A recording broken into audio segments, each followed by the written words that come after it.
Мындай карап көргөндө Кыргызстанда 4-нчү киши. Вице-премьер-министр по социальным вопросам. Депутаттарды мыскылдап, шакабалап, кемсинтип сүйлөгөнгө ага ким уруксат берди? Кандай акысы бар? Биз депутатпыз. Ушул жерде отурган депутаттардын алды 25 000 добуш алып келди. Арты 7 000 добуш алып келди. Эмне үчүн ал депутаттарды мыскылдап сүйлөйт? Анда эч кандай акысы жок. Эгер кыйын болсо депутат болуп келбейт беле? Бир дагы депутат болуп шайланган эмес. Эгер депутатты койсо 100 добуш алат. Эч ким аны сыйлабайт, урматтабайт. Анан чыгып алып эле кылыбыз кыйшайбайт, кылым кыйшайбайт дейт. Эмне деген кыл аныкы? Кандай кыл ал?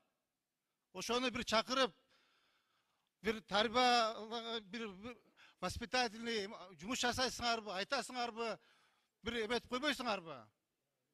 Такыр эле телевизорго чыгып эле мен кылым кыйшайбайт дейт.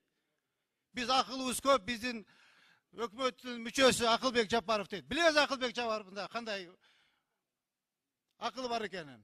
Ошон үчүн өзү негизи урматтуу депутаттар, Эдил Байсаловдун деңгээли циркке коюш керек аны, директор кылып. Циркти да тарта албайт. Циркке ассистент кылып коюш керек. Депутаттарды мыскылдап сүйлөйт. Биз керек болсо, урматтуу депутаттар, биз өзүбүздүн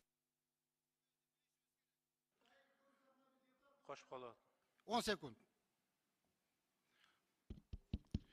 Урматтуу депутаттар, биз Эдил Байсаловго айтып түшүндүрүп коюшубуз керек экен. Биз элдин өкүлүбүз.